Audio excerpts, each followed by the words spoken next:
जय श्री कृष्णा। राधे राधे। स्वागत है आपका पार्वती पनमोली में।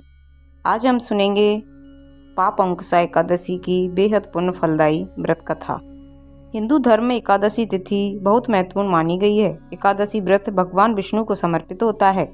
आश्विन मास के शुक्ल पक्ष की एकादशी को पाप अंकुशा एकादशी कहा जाता है। शास्त्रों के अनुसार एकादशी व्रत करने से भगवान विष्णु का आशीर्वाद प्राप्त होता है और जातक सभी सुखों को भोगकर अंत में मोक्ष को प्राप्त करता है। 2023 में पाप अंकुशा एकादशी व्रत 25 अक्टूबर दिन बुधवार को रखा जाएगा। इस साल पाप अंकुशा एकादशी पर रवि योग का शुभ संयोग बन रहा है। रवि योग को ज्योतिष शास्त्र में अत्यंत शुभ माना गया है। मान्यता है कि इस योग में किए गए कार्य सफल होते हैं। रवि योग सुबह 6:28 से दोपहर 1:30 तक रहेगा। आइए अब जानते हैं शुभ मुहूर्त। पाप अंकुशा एकादशी तिथि शुरू होगी 24 अक्टूबर दोपहर 3:14 से और 25 अक्टूबर को दोपहर 12:32 पर समाप्त होगी। एकादशी व्रत के दिन पूजन के कई शुभ मुहूर्त बन रहे हैं, जिनमें से कुछ इस प्रकार हैं। पहला शुभ मुहूर्त सुबह 4:40 से 5:37 तक रहेगा। दूसरा शुभ मुहूर्त 5:11 से 6:28 तक रहेगा। पाप अंकुशा एकादशी व्रत का पारण 26 अक्टूबर को किया जाएगा। व्रत खोलने का शुभ समय 26 अक्टूबर को सुबह 6:28 से सुबह 8:43 के बीच रहेगा। पारण तिथि के दिन द्वादशी समाप्त होने का समय सुबह 9:44 तक है। आइए अब जानते हैं पूजा विधि। सुबह जल्दी उठकर स्नान आदि से निवृत्त हो जाएं। घर के मंदिर में दीप प्रज्वलित करें। भगवान विष्णु का गंगा जल से अभिषेक करें। भगवान विष्णु को पुष्प और तुलसी दल अर्पित करें। अगर संभव हो तो इस दिन व्रत भी रखें। भगवान की आरती करें। भगवान को भोग लगाएं। इस बात का विशेष ध्यान रखें कि भगवान को सिर्फ सात्विक चीज़ों का ही भोग लगाया जाता है। भगवान विष्णु के भोग में तुलसी को जरूर शामिल करें। ऐसा माना जाता है कि बिना तुलसी के भगवान विष्णु का भोग अधूरा माना जाता है और भगवान भोग को ग्रहण नहीं करते। इस पावन दिन भगवान विष्णु के साथ ही माता लक्ष्मी की भी पूजा करें। इस दिन भगवान का अधिक से अधिक ध्यान करें और मंत्रों का उच्चारण करते रहें। आइए अब सुनते हैं पाप अंकुशा एकादशी की व्रत कथा। एक बार धर्मराज युधिष्ठिर कहने लगे, हे भगवान, आश्विन शुक्ल एकादशी का नाम क्या है? अब आप कृपा करके इसकी विधि तथा फल कहिए। तब भगवान श्री कृष्ण कहने लगे, ये युधिष्ठिर, पापों का नाश करने वाली इस एकादशी का नाम पाप अंकुशा एकादशी है। हे राजन, इस दिन मनुष्य को विधि पूर्वक भगवान के पद्म नाम स्वरूप की पूजा करनी चाहिए।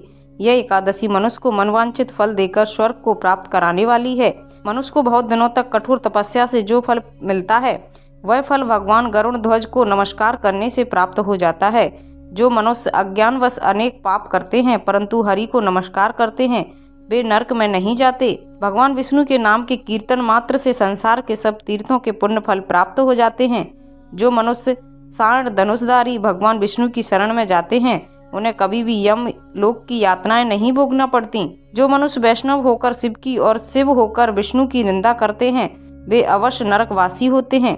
सहस्त्रों वाजपेय और अश्वमेध यज्ञों से जो फल प्राप्त होता है, वह एकादशी व्रत के 16वें भाग के बराबर भी नहीं होता। संसार में एकादशी के बराबर कोई पुण्य नहीं है। इसके बराबर पवित्र तीनों लोकों में कुछ भी नहीं है। इस एकादशी के बराबर कोई व्रत नहीं माना गया। जब तक मनुष्य पद्म नाम की एकादशी का व्रत नहीं करते, तब तक उनके देह में पाप वास करते रहते हैं। हे राजेंद्र, यह एकादशी स्वर्ग, मोक्ष, आरोग्यता, सुंदर स्त्री तथा अन्न और धन की देने वाली है। एकादशी के व्रत के बराबर गंगा, गया, काशी, कुरुक्षेत्र और पुष्कर भी पुण्यवान नहीं है। हरिवासर तथा एकादशी का व्रत करने और जागरण से सहज ही मनुष्य विष्णु पद को प्राप्त होता है। ये युधिष्ठिर, इस व्रत के करने वाले 10 पीढ़ी मातृ पक्ष, 10 पीढ़ी पितृपक्ष, 10 पीढ़ी स्त्री पक्ष तथा 10 पीढ़ी मित्र पक्ष का उद्धार कर देते हैं।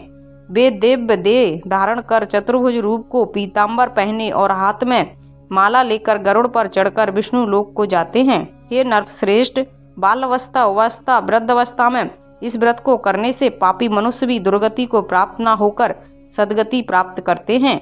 आश्विन मास की शुक्ल पक्ष की इस पाप अंकुशा एकादशी का व्रत जो मनुष्य करते हैं, वे अंत में हरिलोक को प्राप्त होते हैं तथा समस्त पापों से मुक्त हो जाते हैं। सोना, तिल, भूमि, गऊ, अन्न, जल, छत्री तथा जूती दान करने से मनुष्य यमराज को नहीं देखता।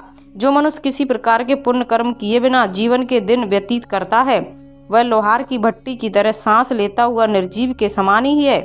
निर्धन मनुष्यों को भी अपनी शक्ति के अनुसार दान करना चाहिए तथा धन वालों को सरोवर, बाग, मकान आदि बनवाकर दान करना चाहिए। ऐसे मनुष्यों को यम का द्वार नहीं देखना पड़ता तथा संसार में दीर्घायु होकर धन, कुलीन और रोग रहित रहते हैं।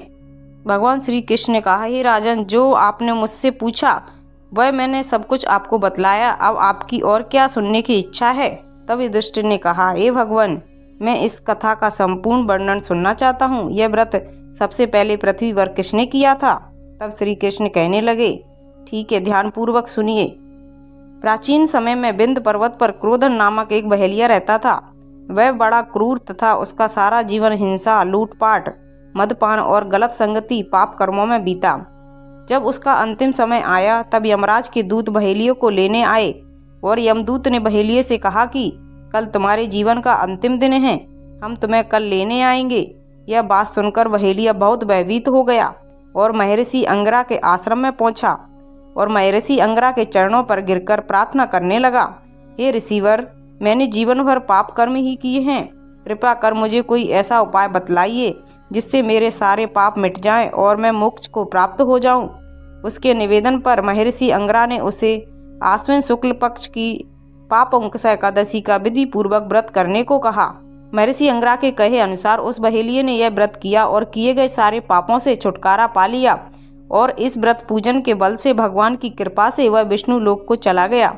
जब यमराज की यमदूतों ने इस चमत्कार को देखा तो बहेलियों को बिना लिए ही यमलोक वापस लौट गए। तो ये थी हमारी पापंकुश एकादशी की व्रत कथा। अगर आपको अच्छी लगी हो तो प्लीज़ चैनल को लाइक, शेयर एंड सब्सक्राइब कीजिए। साथ में बेल आइकन को ऑन कर लीजिए ताकि जब भी लेटेस्ट वीडियो अपलोड करें उसकी जानकारी आपको सबसे पहले मिल जाए। और कमेंट में जय श्री हरि अवश्य लिखिए। Thank you.